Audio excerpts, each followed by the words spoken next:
Kung di ko lang kayo nahuli, pababayaan nyo lang to eh. Nakakahiya kayong agency kayo. Pasensya na, sir. Bali, kukuha niyo Hindi, ang gusto ko paliwanag, hindi pasensya. Kumita pa kayo sa kanila.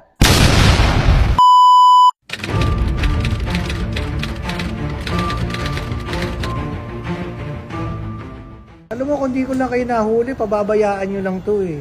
Eh, uto-uto naman to mga to. Pinag-t-shirt pa ng terno-terno. Nakaupo doon sa labas, mukhang mga tanga doon. Tama ba naman pagtrato ng ano yan? Kumita na kayo rito eh. Nakakahiya kayong agency kayo. Sino yung staff mong irresponsible na gatid dito?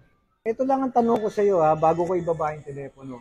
Bago ko bababa ito tanong, ito ang sagutin mo sa akin ha. Manila pa lang itong pinadala ninyo, hindi nyo na maasikaso. Padadala nyo pa ng Saudi Arabia. O, ano ngayon paliwanag mo ro?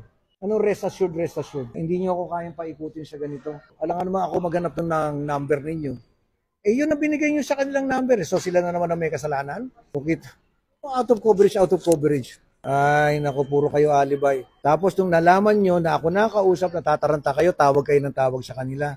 Nabibigay kayo 1.5, di ba kayo nahihiya niyan? Di ba nakakahiya kayo? 1.5? Kayo ang naging problema. Wala namang problema sa kanila eh. Sumusunod lang itong mga to sa inyo eh.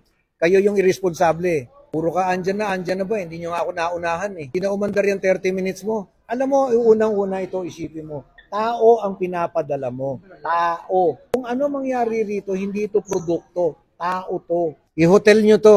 Pag ako nagbayad ng hotel nito, maniwala, kasi kaya namin bigyan ng hotel ito. Kaya bilisan ninyo because the moment na kami ang umasikaso nito, patay kayo. Galingan nyo.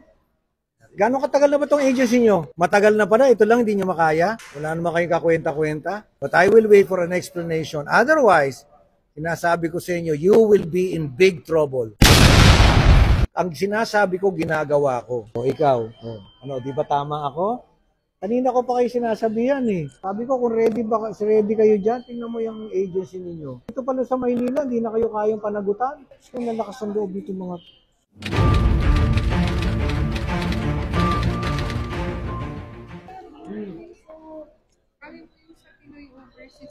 Hindi kayo sa akin hingi, sa akin wala kayong kasalanan. Tignan nyo yung mga itsura nito. Pinagsuot-suot nyo pa ng terno-terno t-shirt, ginawa nyo ng tanga dun sa labas.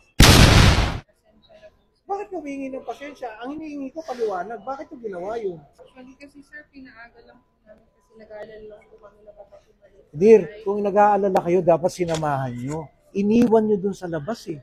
Pasensya na, sir. Bali, kukuha niyo Hindi, ang gusto ko paliwanag, hindi pasensya. Bakit yung ginawa yun? Alam ko na yung pasensya, bakit nyo nga ginawa yun? Ngayon, tatanungin kita, sa'yo ko gawin yun? Pasensya na. Hindi, sagutin mo, sa'yo ko gawin yun. Ikaw galing, ito nga galing, Isabela, kung saan yung nadampot na probinsya. Wala namang kamalay-malay, iniwan nyo dun. O ano mararamdaman mo?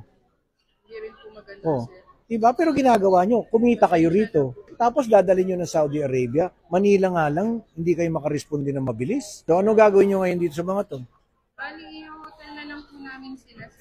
Alam mo, kung kayo lang responsable, di sana man lang nag-coordinate kayo sa amin. Actually, sir, nag-advise naman po kami, sir, na itry po yung OFW lounge kasi Paano nakita nga po nilang namin. oo nga, para sa kanila. Paano makakapasok yan? Alas 7 pa ang flight.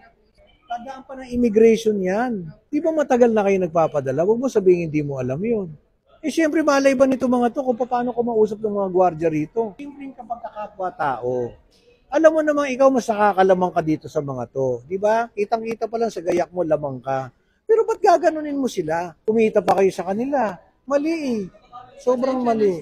Nag-iwan kayo ng 7 tao sa airport. Di ba dapat handa kayo sa kung anumang event ang mangyari? Tama po kayo. Ano rin name mo? Rachel po, sir. Ikaw yung nasa telepono kanina. Galing-galing na operations manager. Pasensya na, sir. Ito lang, pitong ano lang, hindi na ma-handle. Kung ito hindi ko nakita, hindi namin nakita to, ano nangyari dyan? Hindi pasensya. Ano ba naman nakipag-coordinate kayo na naihatid natin doon, pinapakain namin doon, kahit maghihilata yung mga yan doon, okay lang. Eh, iniwan nyo sa labas para mga tutang reject. Asan na sasakyan nyo? Mag-grab na lang po kami, sir. Asan yung mga van natin? Pakuha ka ng isa. Mag-grab na lang kami, sir. Nakakahiya, di ba? Sinasagot namin. Sige na, para madurog kayo sa kahiya.